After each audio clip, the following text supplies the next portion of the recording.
Hello, my name is Michael Nader. I'll be interpreting from English to ASL of how I'm preparing to get Alzheimer's.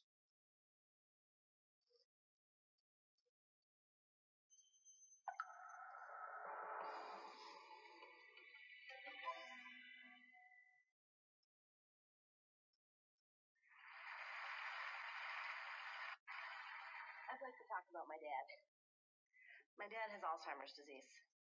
He started showing the symptoms about 12 years ago, and he was officially diagnosed in 2005. Now he's really pretty sick. He needs help eating. He needs help getting dressed. He doesn't really know where he is or when it is. And it's been really, really hard. My dad was my hero and my mentor for most of my life, and I've spent the last decade watching him disappear. My dad's not alone. There's about 35 million people globally living with some kind of dementia. And by 2030, they're expecting that to double to 70 million. That's a lot of people. Dementia scares us. The confused faces and shaky hands of people who have dementia, the big numbers of people who get it, they frighten us. And because of that fear, we tend to do one of two things. We go into denial. It's not me. It has nothing to do with me. It's never going to happen to me. Or we decide that we're going to prevent dementia, and it will never happen to us because we are going to do everything right and it won't come and get us. I'm looking for a third way. I'm preparing to get Alzheimer's disease. Prevention is good, and I'm doing the things that you can do to prevent Alzheimer's. I'm eating right. I'm exercising every day. I'm keeping my mind active. That's what the research says you should do. But the research also shows that there's nothing that will 100% protect you. If the monster wants you, the monster's going to get you. That's what happened with my dad. My dad was a bilingual college professor. His hobbies were chess, bridge, and writing op-eds. He got dementia anyway. If the monster wants you, the monster's going to get you, especially if you're me, because Alzheimer's tends to run in families. So I'm preparing to get Alzheimer's disease.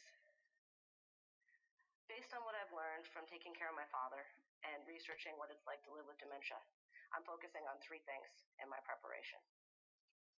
I'm changing what I do for fun. I'm working to build my physical strength. And this is the hard one. I'm trying to become a better person. Let's start with the hobbies. When you get dementia, it gets harder and harder to enjoy yourself. You can't sit and have long talks with your old friends because you don't know who they are. It's confusing to watch television and often very frightening. And reading is just about impossible. When you care for someone with dementia and you get training, they train you to engage them in activities that are familiar, hands-on, open-ended. With my dad, that turned out to be letting him fill out forms. He was a college professor at a state school. He knows what paperwork looks like. He'll sign his name on every line. He'll check all the boxes. He'll put numbers in where he thinks there should be numbers. But it got me thinking, what would my caregivers do with me? I'm my father's daughter. I read, I write, I think about global health a lot. Would they give me academic journals so I could scribble in the margins? Would they give me charts and graphs that I could color? So I've been trying to learn to do things that are hands-on. I've always liked to draw, so I'm doing it more even though I'm really very bad at it. I am learning some basic origami. I can make a really great box. And I'm teaching myself to knit, which so far I can knit a blob. But it doesn't matter if I'm actually good at it. What matters is that my hands know how to do it. Because the more things that are familiar, the more things my hands know how to do, the more things that I can be happy and busy doing when my brain's not running the show anymore.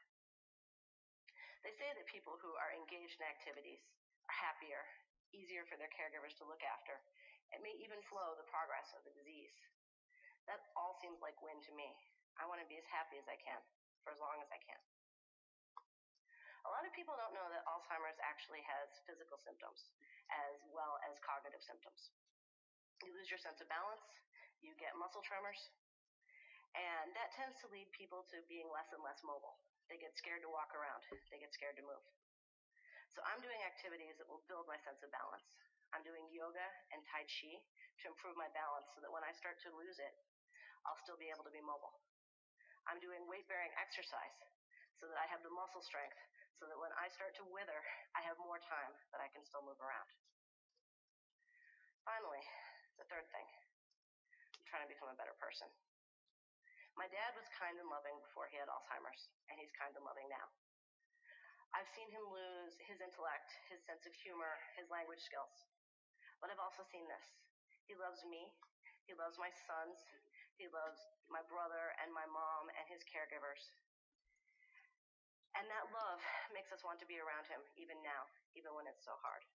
When you take away everything that he ever learned in this world, his naked heart still shines. I was never as kind as my dad, and I was never as loving. And what I need now is to learn to be like that. I need a heart so pure that if it's stripped bare by dementia, it will survive. I don't want to get Alzheimer's disease. What I want is a cure in the next 20 years soon enough to protect me. But if it comes for me, I'm going to be ready. Thank you.